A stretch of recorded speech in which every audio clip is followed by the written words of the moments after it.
এই কাহিনী হচ্ছে দুইটা মেয়েকে নিয়ে, যারা একদিন একটা অচেনা ছেলেকে বিশ্বাস করে তার ঘরে চলে যায়। কিন্তু তার ঘরে যাওয়ার পর তারা বুঝতে পারে তারা কিডন্যাপ হয়েছে। এরপর তাদের একটা ঘন জঙ্গলে নিয়ে যায়, আর ওখানে তাদেরকে বারবার টর্চার করে বাজে কাজ করেছিল। কিন্তু তারা কি বেঁচে ফিরে আসতে পেরেছিল? এটা দেখবো আজকের পুরো কাহিনীতে। কাহিনীর প্রথমে আমরা দুইজন পুলিশকে দেখতে পাই। তারা একজন ক্রিমিনালকে নিয়ে যাচ্ছিল, তার নাম হচ্ছে ক্রুক। কিছুটা দূর যাওয়ার পর তাদের সামনে একটা রেল ক্রসিং আসে, সেখানে তাদের গাড়ি থামাতে হয়। কিন্তু কিছুক্ষণের মধ্যেই কোত্থেকে যেন একটা গাড়ি এসে তাদেরকে ধাক্কা মেরে দেয়। এর ফলে দুইজন পুলিশ খুবই খারাপভাবে আহত হয়ে যায়। এরপর সেডি আর ফ্রান্সিস নামের দুইজন লোক ওই গাড়ি থেকে নামে, যারা ক্রুগের লোক ছিল। আর সেডি হচ্ছে ক্রুগের গুন্ডি গার্লফ্রেন্ড, যারা এসেই পুলিশকে শ্যুট করে মেরে ফেলে। এরপর ক্রুগ এসে অন্য একজন পুলিশকে মারতে শুরু করে। এরপর গাড়িতে রাখা তার মেয়ের ছবি তার সামনে ধরে সিট বেল্ট দিয়ে তাকে পেঁচিয়ে দম বন্ধ করে মেরে ফেলে। এরপর সিন শিফট করে, আর আমরা দেখতে পাই 17 বছরের সুন্দরী একটা মেয়েকে, যে সুইমিং করছিল। এর নাম হচ্ছে ম্যারি। সুইমিং করা মেরির শখ, আর তার মাও এর জন্য তাকে সাপোর্ট করত। এরপর ম্যারি তার মার কাছে সুইমিং এর টাইমিং এর ব্যাপারে জিজ্ঞেস করে, আর তার মা তাকে বলে, তুমি এবার খুব ভালো করেছো ম্যারি, এখন তুমি এসব রেখে রেডি হও, আমরা ভেকেশনে যাব। এরপর তারা ভেকেশনের উদ্দেশ্যে রওনা করে। যাওয়ার পথে তারা ম্যারির বাবাকে পিক করে নেয়, যে একজন ডক্টর। তারা অনেক হাসি খুশি ভাবে ভেকেশনে তাদের একটা গেস্ট হাউসে চলে আসে, যা শহর থেকে অনেকটা দূরে জঙ্গলে একটা লেকের পাশে ছিল। এরপর তারা ভিতরে এসে তাদের জিনিসপত্র রেখে দেয়। আর অন্যদিকে ম্যারি তার ভাইয়ের ছবি আর একটা লকেট দেখে তার ভাইয়ের কথা মনে করছিল, কারণ কিছু বছর আগে এখানে আসার পরে তার ভাই পানিতে ডুবে মারা যায়। এরপর ম্যারি ফ্রেশ হয়ে তার মায়ের কাছে যায়। সে তার মাকে বলে, আমি গাড়ি নিয়ে আমার একটা ফ্রেন্ডের কাছে যেতে চাই। কিন্তু তার মা যাওয়ার জন্য না করছিল। হয়তো সব মারাই সবসময় এরকম হয়। কিন্তু তার বাবা তাকে গাড়ির চাবি দিয়ে দেয়, সাথে কিছু টাকাও দিয়েছিল। এরপর ম্যারি তার ফ্রেন্ডের কাছে চলে যায়। এর নাম হচ্ছে পেজ, সে এই শপের ক্যাশিয়ার। এই দুইজন একসাথে কথা বলছিল যে আজকের রাত তারা অনেক এনজয় করবে। এখন কিছুক্ষণ পরেই শপে একটা ছেলে আসে, তার নাম হচ্ছে জাস্টিন।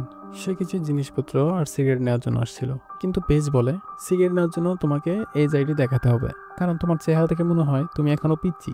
এখন আইডি তো তার কাছে ছিল না। সে তাকে বলে, তুমি যদি আমাকে একটা প্যাকেট সিগারেট দাও, তোমাদের দুইজনের জন্য আমার কাছে একটা সারপ্রাইজ আছে, যা দেখে তোমরা খুশি হয়ে যাবা। যেখানে পেজ কিছুক্ষণ চিন্তা ভাবনা করার পর রাজি হয়ে যায়। কিন্তু যখন সে টাকা দিচ্ছিল, টাকার মধ্যে রক্ত লেগেছিল। কোন একটা খটকা তো ছিল, টাকার মধ্যে রক্ত কেন থাকবে? যাই হোক, সে টাকাটা লুকিয়ে ফেলে। এরপর জাস্টিন তার জিনিস নিয়ে পেজ আর ম্যারি তার সাথে তার ঘরে যাওয়ার জন্য বেরিয়ে পড়ে। এটাই হয়তো তাদের জীবনের সব থেকে বড় ভুল ছিল। আর ওখানে বাড়ির সামনে পৌঁছানোর পর পেজ ম্যারিকে গাড়িতে থাকতে বলে, আর সে জাস্টিনের সাথে ভেতরে চলে যায়। এখানে ম্যারি অনেকক্ষণ ধরে অপেক্ষা করার পর পেজ বাইরে আসছিল না। এরপর সে নিজেই ভিতরে যায়। সেখানে গিয়ে দেখে পেজ জাস্টিনের সাথে বিড়ি খাচ্ছিল। ম্যারি পেজকে বলে, তুমি এতক্ষণ ধরে ভিতরে, দেরি হয়ে যাচ্ছে, চলো ঘরে যাব। কিন্তু পেজ তাকে বলে, তুমি একটা টান দাও, দেখবা ভালো লাগবে। কিন্তু শুরু তো ম্যারি মানা করেছিল, পরে আবার সেও টান শুরু করে দেয়। যাই হোক, কোথায় আছে সঙ্গদোষে লোহা পাশে, এই অবস্থায় হইল আর কি। কিন্তু তখনই ম্যারির মা তাকে ফোন করে, আর তাকে রাত হওয়ার আগে ঘরে যাওয়ার জন্য বলে। কিন্তু ম্যারি বলে, আজকে আমি পেজের সাথেই থাকবো। এরপর তারা তিনজনেই গল্প করে সেই সিগারেট টান শুরু।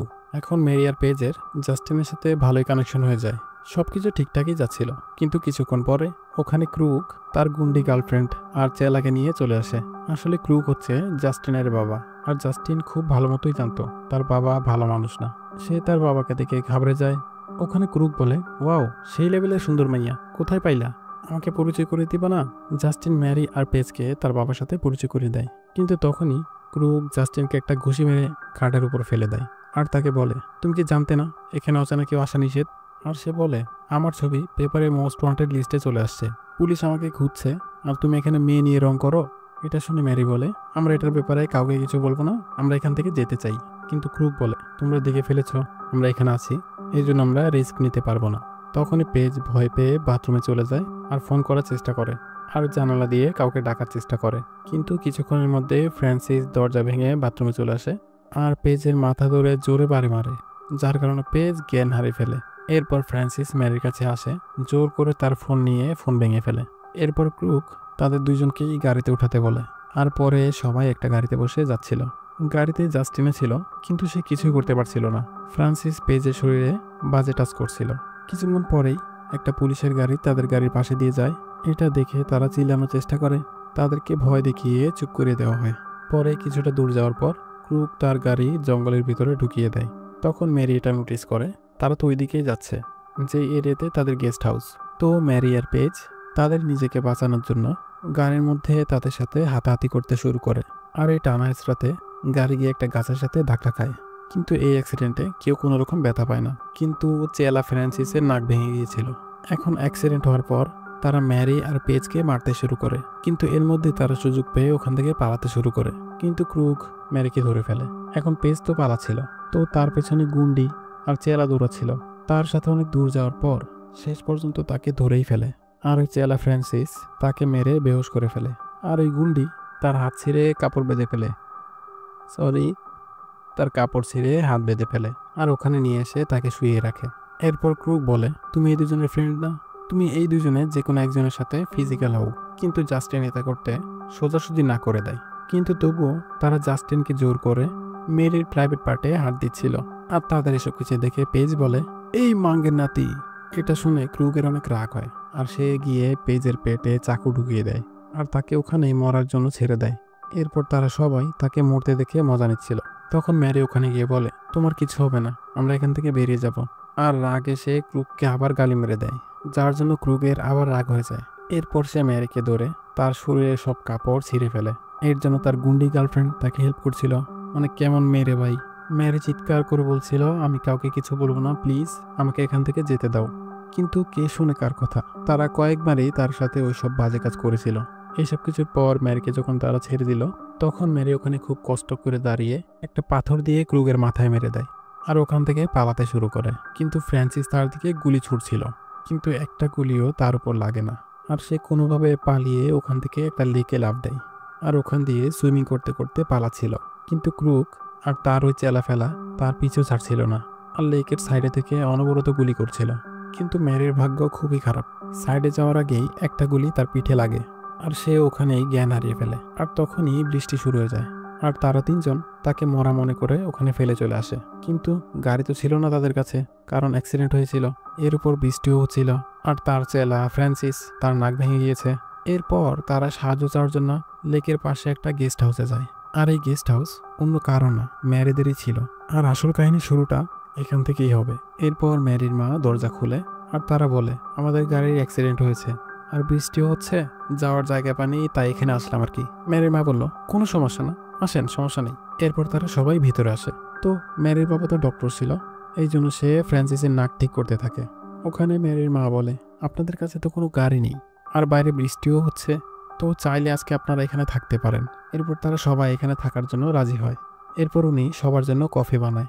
কফি রাখার পরে জাস্টিন যখন কিচেনে গিয়েছিল, ওখানে ফ্রিজে ম্যারির ছবি দেখে সে বুঝে যায় তারা দুজন ম্যারির মা বাবা। কিন্তু এই কথা সে কাউকে বলতে পারে না, কারণ সে বাধ্য ছিল। আর তার মনে ভয় ছিল, কারণ তার বাবা ম্যারির মা বাবাকেও মেরে ফেলবে এটা জানার পর। এরপর সে বাথরুমে গিয়ে কাঁদতে শুরু করে, কারণ সে যদি ম্যারি আর পেজকে তার ঘরে না নিয়ে যেত, আজকে এমনটা হতো না। এরপর সে কিচেনে গিয়ে ম্যারির ওই লকেট, যা সে ম্যারির সাথে ওইসব কিছু হওয়ার সময় নিয়েছিল, ওটা সে কাপের কাছে রেখে চলে আসে। এরপর ম্যারির মা তাদের সবাইকে কাছে অন্য আরেকটা ঘরে নিয়ে যায়, আর ওখানে রেখে চলে আসে। এখন ম্যারির মা যখন ফিরে আসছিল, তখন আমরা দেখতে পাই ম্যারি এতটা আহত হওয়ার পরেও কোনোভাবে সে সাইডে চলে আসে, কিন্তু তার মা তাকে দেখতে পায় না, আর ঘরের ভেতরে চলে আসে। এখন ম্যারির মা বাবা যখন তাদের রুমে ছিল, বাইরে তারা কোনো কিছু শব্দ শুনতে পায়। তারা যখন বাইরে দেখতে যায়, ম্যারিকে ওখানে দেখে জলদি তার কাছে যায়, আর তাদের মেয়ের এই অবস্থা দেখে তারা খুব ভয় পেয়ে যায়। এরপর তাকে ভেতরে নিয়ে আসা হয়, আর দেখতে পায় তার পিছনে গুলি লেগেছে, কিন্তু সে এখনও জীবিত ছিল। এখন এমা জরুরি জিনিসপত্র আনার জন্য জলদি কিচেনে যায়, আর তখনই সে ম্যারির ওই লকেটটা দেখতে পায়, যেটা জাস্টিন ওই কাপের কাছে রেখেছিল। এরপর সে লকেট এনে জনকে বলে, যখন ম্যারি বাইরে গিয়েছিল এই লকেট তার গলাতেই ছিল, আর এখন এই লকেট আমি কিচেনে পেয়েছি। আর সবশেষে কিচেনে ক্রুকের ছেলে জাস্টিন গিয়েছিল, যার মানে আমাদের মেয়ের এসব কিছুর কারণ তাদের জন্যই। এটা শুনে সে কান্না করে দেয়, সাথে মেয়ের বাবা কান্না করছিল। পরে যখন তারা ম্যারির চিকিৎসা করছিল, তারা বুঝতে পারে ম্যারির সাথে খুব খারাপভাবে রেপ হয়েছিল, এই জন্য তার অনেক রাগ হয়। আর তারা ঠান নিয়েছিল এখন তারা ম্যারির বদলা তাদের কাছ থেকে নিয়েই ছাড়বে, কিন্তু এর আগে তাদের মেয়ের প্রাণ বাঁচাতে হবে। তো দুইজন মিলেই বোটে চাবি খুঁজছিল। জন গ্যারেজে গিয়ে চাবি খুঁজতে থাকে, আর অনেকক্ষণ খোঁজার পর সে চাবি পেয়ে যায়। ওইদিকে এমাও কিচেনে চাবি খুঁজছিল, তখনই হুট করে ওখানে ফ্রান্সিস চলে আসে। সে বলে তার ঘুম আসছে না, এই জন্য সে এখানে চলে আসছে। কিন্তু এখনো সে জানতো না এমা আর জন ম্যারির বাবা মা। এখন এমা তাকে দেখে একটু ভয় পেয়ে যায়, কিন্তু সে নিজেকে সামলিয়ে নেয় আর ফ্রিজে লাগানো ম্যারির ছবি কোনোভাবে ওখান থেকে সরিয়ে ফেলে। এরপর সে ফ্রান্সিসকে ওয়াইন খাওয়ানোর বাহানায় অন্য রুমে যায়। তখনই ফ্রান্সিস হাঁটতে হাঁটতে ওই রুমে চলে আসে যেখানে ম্যারিকে তার বাবা মা রেখেছিল। আর এটা দেখে ফ্রান্সিস সবকিছু বুঝে যায়। তখনই এমা তার মাথায় পেছন থেকে বোতল দিয়ে মেরে দেয়, কিন্তু তার তেমন কিছু হয় না। এরপর এমা চাকু নিয়ে তার বুকে ঢুকিয়ে দেয়, কিন্তু তবুও সে চাকু বের করে ফেলেছিল কই মাছের জান, আর ওই চাকু দিয়েই এমাকে মারার চেষ্টা করছিল। আর তখনই জন ওখানে হাতুড়ি নিয়ে চলে আসে। এখন জন আর ফ্রান্সিস অনেক ধস্তাধস্তি করে, যেখানে জন তার ভাঙা নাক ধরে অনেক ব্যথা দেয়। এরপর তারা দুইজন ফ্রান্সিসকে ভেসিংয়ে ডুবাতে থাকে, আর এর মধ্যেই জন ভেসিংয়ের ব্লেড অন করে দেয়, যার ফলে ফ্রান্সিসের হাত ওখানে আটকে যায় আর সে অনেক চিৎকার করে। আর তখন জন ওই ধারালো হাতুড় দিয়ে তার মাথায় মেরে দেয়, আর সে ওখানেই মারা যায়। এটা তো মাত্র শুরু ছিল, ওরা এখনো বাকি। এরপর এমা আর জন তারা দুজন মিলে ম্যারিকে বোর্ডে রেখে তারা ক্রুগের ঘরে যায়। এখন তারা এটা ডিসাইড করেছিল যে কোনোভাবে তারা ম্যারির বদলা নেবে। কিন্তু যখন তারা ক্রুগের রুমে ঢোকে তারা দেখতে পায় জাস্টিন ক্রুগের গান নিয়ে এক কোনায় চুপচাপ বসেছিল। কিন্তু জাস্টিন জনকে ওই গান দিয়ে দেয়। সে গান নিয়েই ক্রুগের গার্লফ্রেন্ডকে গুলি মেরে দেয়। আর তখনই ক্রুগ উঠে জনের উপর জিনিসপত্র ছুঁড়ে মারে। পরে জন তার উপর গুলি চালায়, কিন্তু ক্রুগ কোনোভাবে বেঁচে জানালা দিয়ে বাইরে লাফ দেয়। এরপর সেডি একটা রড নিয়ে জনকে মারতে আসে, আর জন তাকে একটা ঘুষি মারে। আর তখনই এমা এসে তাকে গুলি করে দেয়, আর ওই গুন্ডি ওখানেই মারা যায়। এরপর এমা ম্যারির কাছে বোর্ডে চলে যায়, আর জন এসে অন্য ঘরে ক্রুগকে খুঁজতে থাকে, কারণ সে ওই বাড়ি থেকে এসে এই ঘরে লুকিয়ে যায়। এখন জন ক্রুগকে অনেকক্ষণ ধরে খোঁজার পর ক্রুগকে খুঁজে পায় না। আর তখন জন বলে, তুই যদি বাপের বেটা হোস তুই আমার সাথে এসে যুদ্ধ কর। আর হঠাৎই ক্রুগ তার পেছন থেকে এসে মারতে শুরু করে। এখানে তারা দুইজন ফাইট করছিল, কিন্তু ক্রুগ সে তো ক্রিমিনাল ছিল, এই জন্য সে জনকে অনেক মারে। আর মারতে মারতে জনকে প্রায় আধা মরা করে ফেলছে।